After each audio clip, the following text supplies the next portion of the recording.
Hello दोस्तों, कैसे हैं आप सब। एक बार फिर से आप सबका स्वागत करता हूं आपके अपने चैनल टूरोपीडिया हिंदी पर। दोस्तों, आज बात होगी हमारे देश के ऐसे छोरों की जो कि गंगा किनारे रहते हैं। देश के प्रधानमंत्री कौन बनेगा यहीं से तय होता है।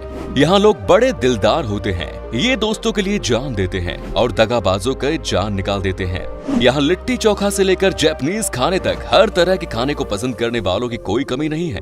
भारत में और कोई दूसरा देश नहीं है जहाँ खेती भी होती है और आईटी में काम करने वाले लोग भी सबसे ज्यादा रहते हैं। दोस्तों, यहाँ प्यार और राजनीति दोनों बड़ी शिद्दत से की जाती है। यहाँ की लट्ठमार होली दुनिया भर में फेमस है। जी हाँ दोस्तों, हम बात कर रहे हैं भारत के सबसे अनोखे राज्य उत्तर प्रदेश की। तो फिर देर किस बात की, अपना सीट बेल्ट बांध लीजिए अच्छे से और निकलते हैं उत्तर प्रदेश के एक शानदार सफर पर।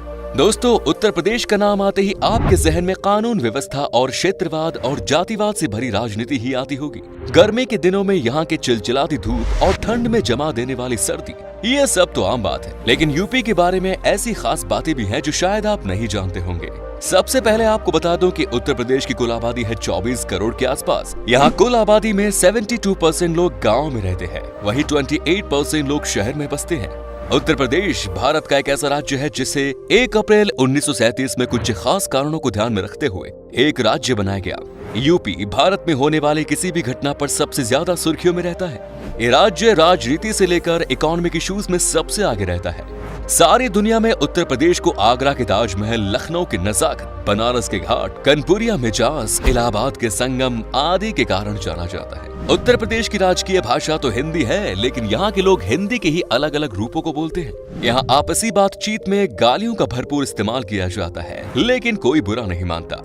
भारत सरकार का चिन्ह मौर्य सम्राट अशोक के द्वारा उत्तर प्रदेश के वाराणसी के पास सारनाथ में बनवाया गया, जिसे 1947 के बाद भारत सरकार ने अपना सिंबल बना लिया था। यूपी के लोग हमेशा इस जुगाड़ में रहते हैं कि उनका काम किसी जुगाड़ से हो जाए। यूपी की ये बात सबसे अलग है। यहाँ हर कोस पर पानी का स्वाद बदल जाता है और हर 2.5 कोस पर भाषा बदल जाती है। एक ही जिले में थोड़ी थोड़ी दूरी पर भाषा के फर्क है, जो कि यहाँ आकर ही समझा जा सकता है। दोस्तों, अगर आपको स्विट्जरलैंड में गाय के गले में बंधी घंटियां लुभाती है, तो उन्हें देखकर वाव करने से पहले जान ले कि ये घंटियां यूपी में ही बनाई जाती हैं। जी हाँ, यूपी के एटा जिले के एक गांव जालेसर से हर साल भारी मात्रा में इन पीतल की घंटियों को बनाकर विदेशों में भेजा जाता है। उत्तर प्रदेश को अपनी अनूठी कल्चर के लिए जाना जाता है। इसमें तरह तरह के dance, festival, assembly, music, drama, cinema सब कुछ है। दुनिया भर में पॉपुलर कथक डांस की उत्पत्ति यूपी में ही हुई थी। फोक डांस, जिसे रसिया कहा जाता है, ये भी बहुत पॉपुलर है। नौटंकी यहाँ का public operative theatre performance form है। हिंदी सिनेमा आने से पहले भारत में सबसे ज्यादा मनोरंजन नौटंकी से किया जाता था, जिसमें घरेलू लड़कियों का जाना मना होता था। जब नौटंकी शुरू हुई थी तब ये बहुत अच्छी थी, लेकिन वक्त के साथ साथ ये एक अश्लील डांस में बदल गई।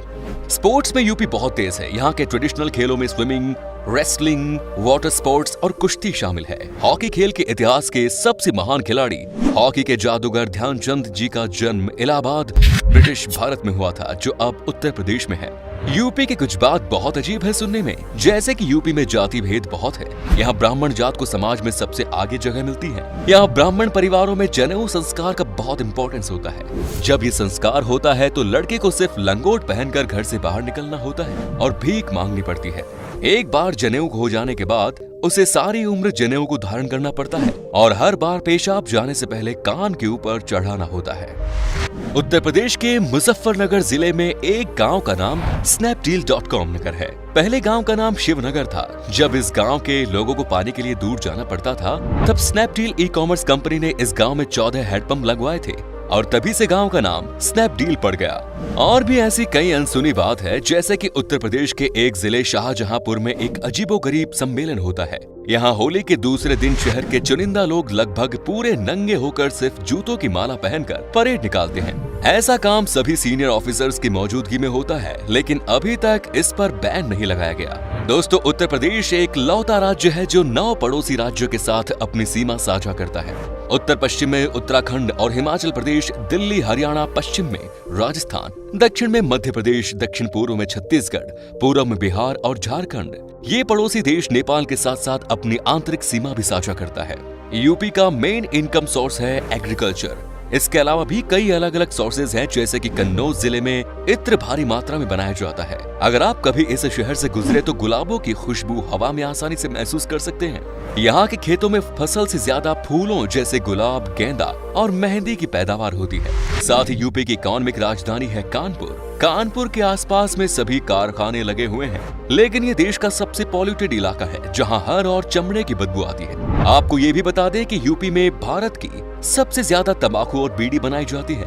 यहाँ के कासगंज इलाके में तंबाकू की खेती की जाती है और गुरसहायगंज इलाके के हर घर में सिर्फ बीड़ी बनाने का काम होता है। यहाँ से सारी दुनिया को इन नशीली चीजों को भेजा जाता है। दोस्तों, पारिजात वृक्ष के बारे में पता ही होगा। ऐसे ही एक पारिजात वृक्ष लखनऊ से 40 किलोमीटर की दूरी पर है, जो सारी दुनिया में अपनी तरह का एक अलग वृक्ष है। इस वृक्ष को इसके फूलों के लिए जाना जाता है, जो हर दिन अपना रंग बदलते हैं। लोगों का मानना है कि भगवान कृष्ण ने पत्नी रुक्मिणी के कहने पर स्वर्ग से पारिजात फूल लेकर आए थे। उत्तर प्रदेश संस्कृति और इतिहास से भरपूर राज्य है। यूपी के कानपुर में होली सिर्फ एक दिन ही नहीं बल्कि पूरे 10 दिन मनाई जाती है।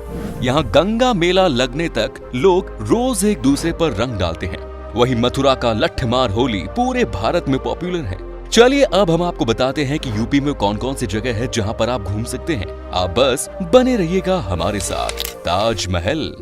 दोस्तों, दुनिया के 7 अजूबों में शामिल आगरा का ताजमहल उत्तर प्रदेश में ही है।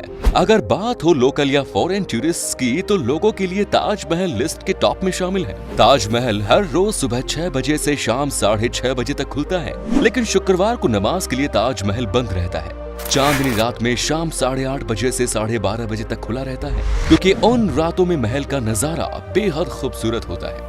ताजमहल के अंदर एक खूबसूरत म्यूजियम भी है। बादशाह शाहजहां ने ताजमहल अपनी पत्नी मुमताज की याद में बनवाया था और ताजमहल के अंदर ही दोनों की कब्रें हैं। कहा जाता है कि वो अपनी बेगम से इतना प्यार करते थे कि उनके मरने के 5 दिन के भीतर ही बादशाह का एक एक बाल सफेद हो गया था। नेक्स्ट इज बुलंद दरवाजा।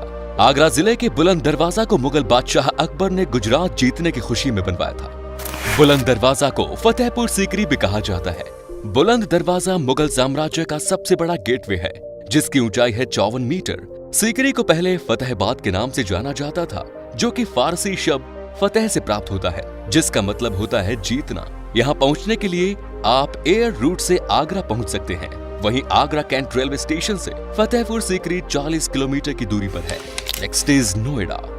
अगर आपको यूपी का मॉडर्न स्टाइल देखना है तो आपको एक बार नोएडा जरूर आना चाहिए। नोएडा पर आपको सबसे बड़ी बड़ी बिल्डिंग्स देखने को मिलेगी, जो कि पूरी यूपी में और कहीं नहीं है। और तो और यहाँ पर आपको एक से बढ़कर एक मॉल देखने को मिलेंगे और यहीं पर आपको सबसे ज्यादा लोग पार्टी करते हुए दिखेंगे। यहाँ पर हर तरह की फैसिलिटी है और आने वाले समय में देश का सबसे बड़ा हवाई अड्डा जेवर एयरपोर्ट भी नोएडा में बनने वाला है। Next is Varanasi. Varanasi PM Modi ji का पार्लियामेंट्री एरिया है। यहाँ पहुँचने के कई रास्ते हैं। दिल्ली से आने वाले लोगों के लिए रेलवे ने वंदे मातरम एक्सप्रेस चला रखी है, जिससे दिल्ली और वाराणसी का सफर 8 घंटे में तय हो जाता है। बनारस दुनिया का सबसे पुराना शहर है। कहा जाता है कि एक जमाने में यहाँ लोग आपसी बातचीत भी शास्त्रों की भाषा में किया करते थे। इसी कारण वहाँ की भाषा और संस्कृति बेहद समृद्ध है। वाराणसी हिंदुओं का धार्मिक शहर है और इसीलिए इसकी बहुत मान्यता है। अगर आप वाराणसी आए तो यहाँ के घाटों को देखना न भूलें। प्रयाग घाट, अस्सी घाट और मणिकर्णिका घाट ऐसे हैं जिन्हें आपको जरूर देखना चाहिए। हर शाम को होने वाली गंगा आरती जरूर देखें। नेक्स्ट इज कटनिया घाट। अगर आपको यूपी घूमते घूमते थकान महसूस हो या फिर कई ऐसी जगह जाने का मन कर रहा हो जहां आप नेचर को एंजॉय कर सके, तो आपको बेशक कटनिया घाट जाना चाहिए। यूपी के बहराइच जिले में स्थित कटनिया वाइल्ड लाइफ सेंचुरी बेहद खूबसूरत है। दूधवा टाइगर रिजर्व से जुड़ा होने के कारण यहाँ आपको चीता देखने को भी मिल जाएगा। यहाँ करीब 30,000 टाइगर, 40 से 45 हाथी और 4 गैंडे हैं और इसके अलावा 200 से 250 गिद्ध, अजगर और कई दुर्लभ सांप यहाँ देखने को मिलेंगे। यहाँ की गेरुआ नदी बहुत साफ सुथरी है। अगर आपको यहाँ रात बिताने का मन करे तो गेरुआ नदी के किनारे ट्री हाउस मिल जाएगा। Next is Sangam Ghat. उत्तर प्रदेश का इलाहाबाद जिला हाई कोर्ट और यूनिवर्सिटी से ज्यादा अपने 2 नदियों के संगम के लिए मशहूर है। यहाँ यमुना और गंगा का संगम होता है। हिंदुओं के लिए ये बेहद धार्मिक स्थल है। इलाहाबाद के संगम को घूमने का सबसे अच्छा समय जनवरी से मार्च है, क्योंकि इस समय माघ मेला चल रहा होता है। इलाहाबाद पहुंचने के लिए आपको बस के साथ साथ सीधी हवाई यात्रा और रेलवे सेवा भी मिल जाएगी। महाराजा गंगाधर राव की छतरी। दोस्तों, महाराजा गंगाधर राव की छतरी उत्तर प्रदेश के झांसी जिले में है। इसका निर्माण रानी लक्ष्मीबाई द्वारा 21 नवंबर 1853 को कराया गया। रानी लक्ष्मीबाई ने अपने पति गंगाधर राव के निधन के बाद इसका निर्माण कराया था, जो कि इंडियन आर्ट कल्चर का एक बेहतरीन नमूना है। महामकोल चायथाई मोनेस्ट्री। भगवान बुद्ध का जुड़ाव श्रावस्ती से रहा है। उत्तर प्रदेश के श्रावस्ती जिले में महामकोल चायथाई ना का एक मोनेस्ट्री है। आपको बता दें कि ये जितनी घूमने के लिए अच्छी जगह है, उतनी ही शांति वाली जगह है। ध्यान करने वाले बौद्ध भिक्षु यहाँ आते हैं। यहाँ आने के लिए आप बलरामपुर जिले से और बहराइच जिले से बस से इकौना और कटरा तक आ सकते हैं। तो दोस्तों, ये था उत्तर प्रदेश। आप में से अगर कोई है यूपी से तो हमें कमेंट्स में जरूर बताएं। ये भी बताना कि आप कहां से हैं। यूपी और इसके टूरिस्ट प्लेसेस के बारे में अगर आप और जानना चाहते हैं तो कमेंट्स में लिखिएगा पार्ट 2। उम्मीद है आपको ये एपिसोड पसंद आया होगा। वीडियो को लाइक करें और अपने दोस्तों और रिश्तेदारों के साथ शेयर करना ना भूलें। हमारे चैनल को भी सब्सक्राइब जरूर करें। वीडियो को अंत तक देखने के लिए सभी का शुक्रिया। फिर मुलाकात होगी एक नई वीडियो के साथ। धन्यवाद।